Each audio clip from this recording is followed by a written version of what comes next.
Good morning, guys. Hope you guys are doing pretty good this morning. I wanted to come on here and encourage you all, especially our parents. Over the past, I say the past week or so, I've had several parents contact me regarding issues with their children, specifically their sons. I've had other people call on behalf of parents. Got a call last night from an officer out in Somerville who was having dealing with an incorrigible juvenile situation, and I started thinking about that this morning, and I was like, parents are really going through it right now. I imagine parents have been going through it for a long time, but I'm within the past week and a half, I'm getting a lot of that information in the phone calls and the messages. I really feel like you guys are being challenged at this point, and so I want to encourage you guys, just don't give up on your kid. Even though it's challenging and it's hard, and sometimes it seems like it's literally impossible for them to get themselves together, don't give up on your kid. You have to fight for them. They're a gift from God, and anything that comes from God is worth fighting for. So don't give up on your kid. I'm learning a lot from dealing with young people that a lot of their acting out, a lot of their misbehavior, it's typically a mask for something else that's going on with them.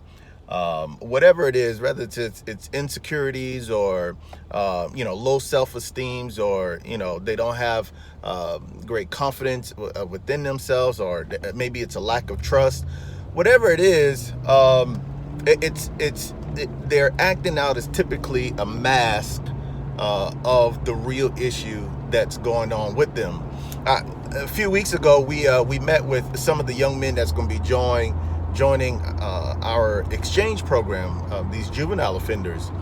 And there's one particular young man when he came into the building, you could tell he already didn't want to be there. He already didn't want to be bothered.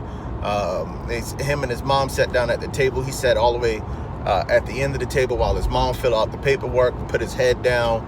And so, you could tell he didn't want to be there. Then we brought him in and we started talking to him, and, everything was short answered. And, he clearly stated that he didn't want to be there. He wanted to go sit in the car. And of course, we kept him there. We kept talking to him, talking with the mom, trying to figure out, how could we help him? What's the problem that's going on with him? And so, during the interview, we had asked the mom to step out while we talk with him alone. And so we're talking with him, and he is just being disrespectful. He's being defiant. He's giving us this really big attitude. And I asked him, I said, hey, are we being disrespectful to you? And, he was like, well, no. I said, well, I feel that you're being disrespectful to us. And, he was like, well, that's your opinion. 14-year-old kid. So at this point, I'm about ready to take him out because, I don't put up too much with the disrespect. So then by the time we got through talking to him, I had already had enough of dealing with him. And so I brought the mom back in, and when we were done, he was like, can I leave now? Can I go sit in the car? I was like, you know what? Go sit in the car. Go ahead, leave. Just go sit in the car. And we talked with mom for a few minutes, and mom, she cried a little bit, and you could tell she's been going through a lot with him, and she needed some encouragement. And so after they left, I had texted the mother. I said, hey, ask your son, I'm not going to give you his name. I said, ask him if he'd be okay with you giving me his cell number. And so she asked him, and she texted back, and he said, sure, and she gave me the number. So I texted him, and I said, hey, it seems like our first meeting didn't go that great.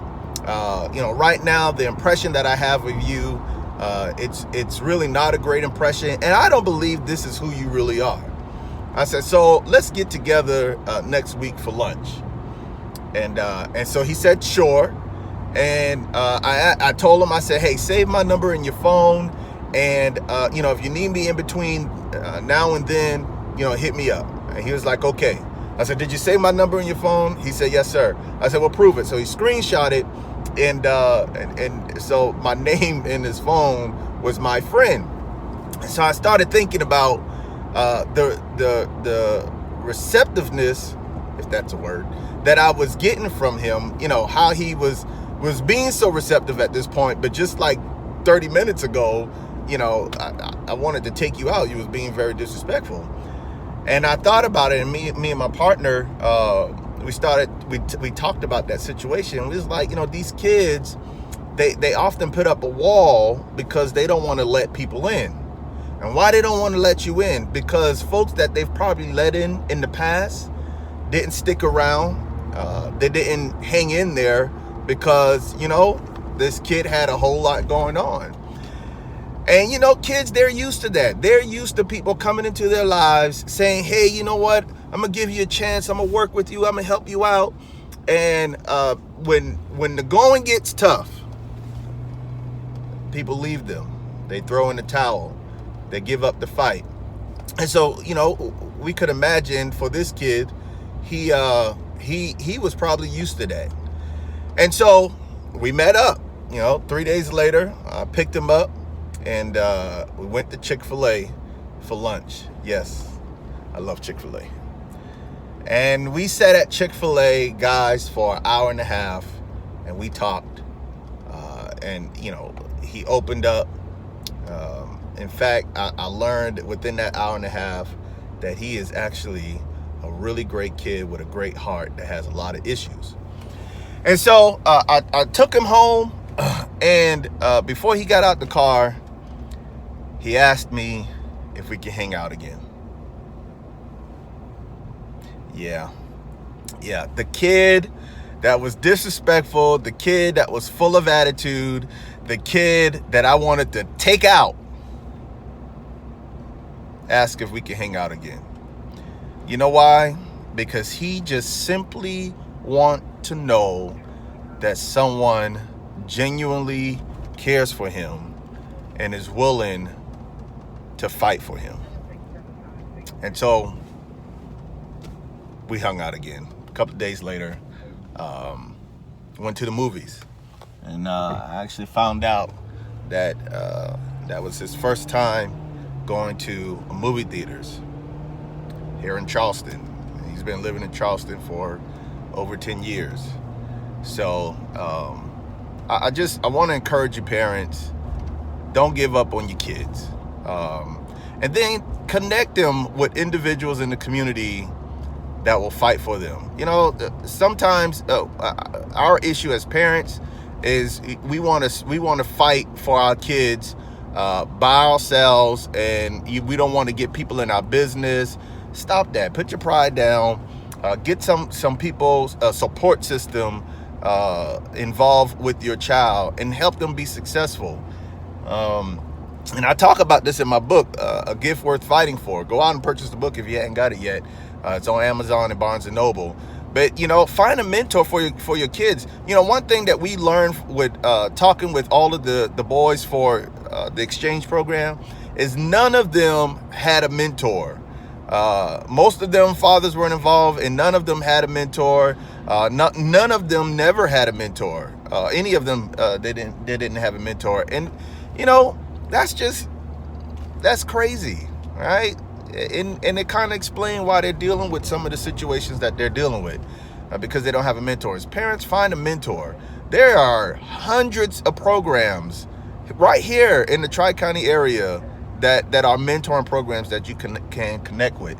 There's an organization called SC Mentors, ran by a good friend of mine, and he will help you find that program here in your area that can connect you with a mentor. He's on Facebook, SC Mentors. Look him up. But, you know, find people in the community that will help you with your kid. You don't have to do this alone. Don't do it alone. Like, connect with people. All right. Just wanted to encourage you guys this morning. Just don't give up on your kids. They are definitely gifts worth fighting for. And you got to stay in the fight. Peace.